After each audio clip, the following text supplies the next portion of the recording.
As pesquisas sobre liderança apontam para o seguinte quadro: somente 40% dos líderes alcançam um nível de convergência, de sucesso nos seus ministérios. E somente 20% dos líderes terminam bem sua carreira. No primeiro vídeo, nós falamos sobre a influência na liderança, a importância do líder ser modelo, ser o motivador, mentorear seus discípulos, seus auxiliares e multiplicar sua liderança. O tema deste vídeo é a linha do tempo, o mapa das diversas etapas na vida de um líder. Bem-vindo ao meu canal, inscreva-se e participe.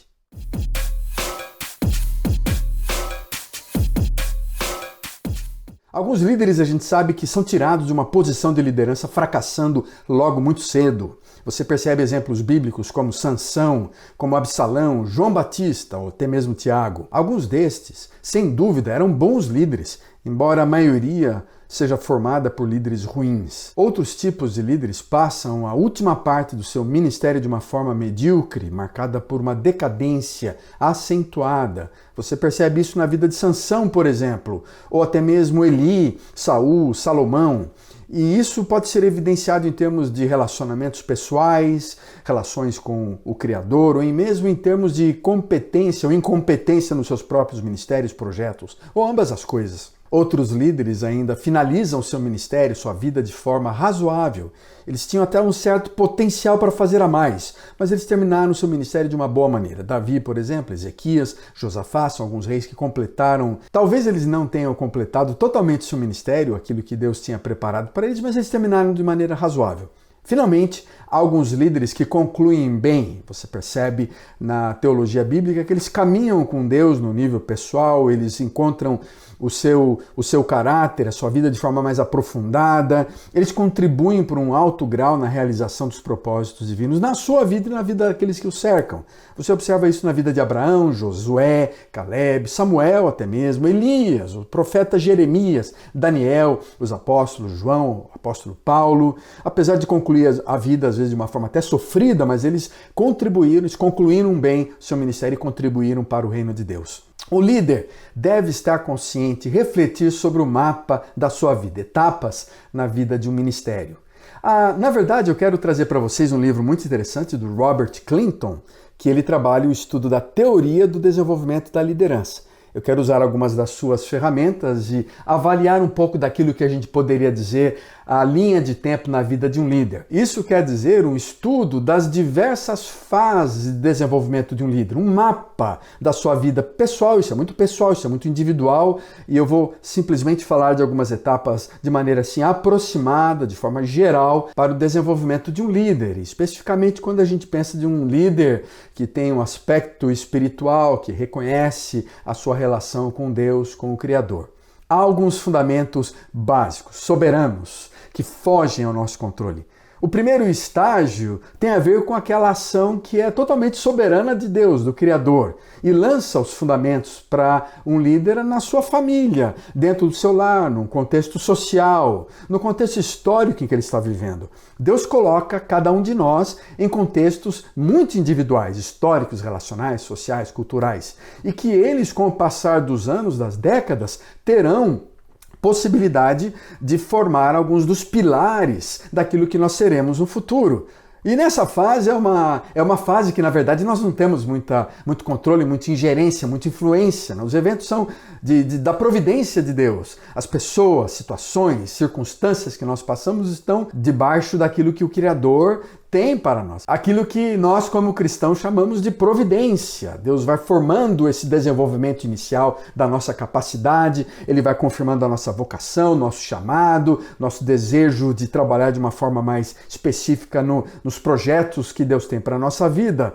E isso tem a ver com a nossa personalidade, nossa família, nossos pais, a influência positiva e negativa que eles tiveram sobre nós, aquilo que nós projetamos na vida dos nossos pais, aquilo que eles projetam sobre nós, o contexto social e cultural que nós vivemos. Isso tudo pode ser usado para marcar a nossa vida e para construir alguns dos blocos iniciais da nossa liderança, que estão presentes exatamente nessa fase inicial. Uma segunda fase que nós entramos de crescimento, ela se inicia justamente como experiência religiosa, de conversão ou de conhecimento de Deus. Frequentemente isso acontece na juventude, na adolescência, quando a gente percebe que Deus é importante, nós queremos aspirar algumas coisas para a nossa vida. E no caso do líder cristão, tem a ver com o nosso potencial para realizar aquilo que Deus deseja fazer na nossa vida, na nossa obra. Esse estágio, que nós podemos chamar de fase 2, de crescimento interior, envolve o desenvolvimento e um relacionamento básico, fundamental com Deus, com o Criador, com Jesus Cristo, com a igreja, com a comunidade, com a palavra de Deus, a partir de um desenvolvimento de caráter, aquele conhecimento bem inicial do cristão, é um comprometimento inicial com Cristo, como nosso Senhor, Salvador. Nós participamos de uma igreja, somos batizados, é um desenvolvimento inicial como discípulos. Isso tudo começa a transformar o nosso interior e vai marcando a gente na nossa capacidade ou não de liderar.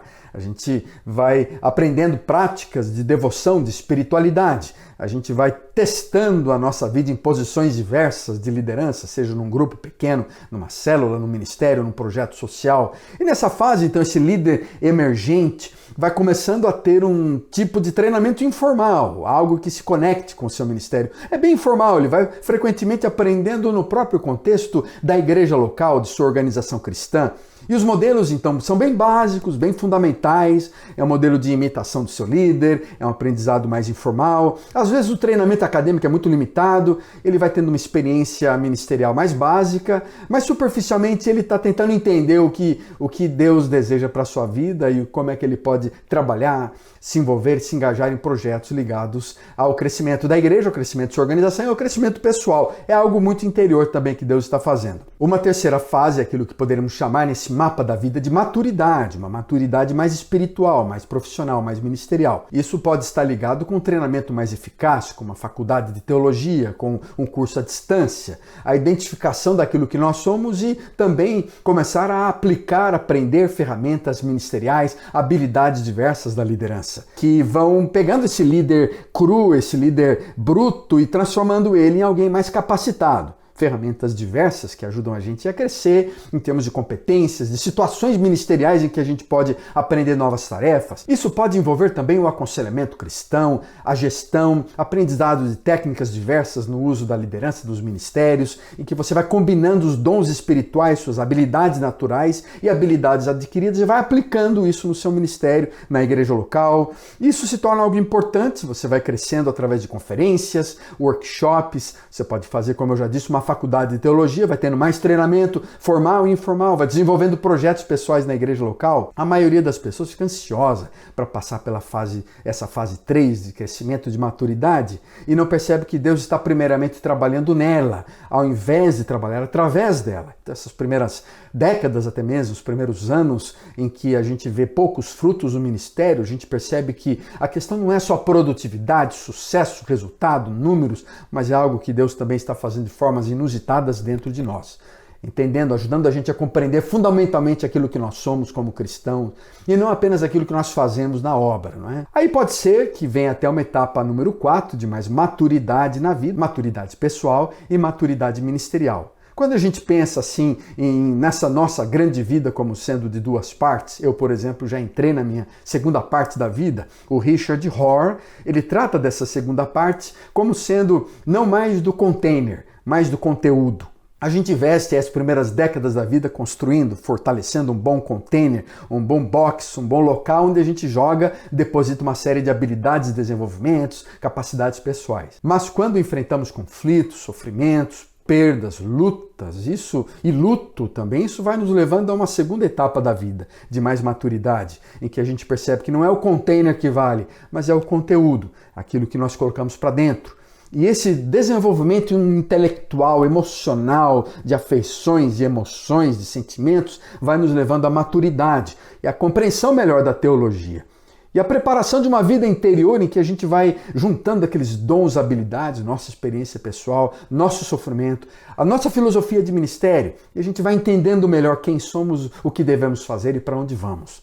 Quando eu falo filosofia de ministério, eu estou pensando na liderança em termos de valores, de visão, de ideias, de princípios que nos ajudam a tomar decisões, a exercer essa influência de forma ética, santa, íntegra, avaliar a nós mesmos de uma maneira coerente, compreender os nossos relacionamentos de uma forma mais madura. E durante esse período da vida a gente vai identificando realmente o que devemos fazer, o que é mais importante para nós. E a gente percebe que Deus então está trabalhando através daquilo que Ele fez em nossa vida. Ele trabalha através de nós, usando nossa vida, bem como nossas habilidades, nossos dons para influenciar outras pessoas.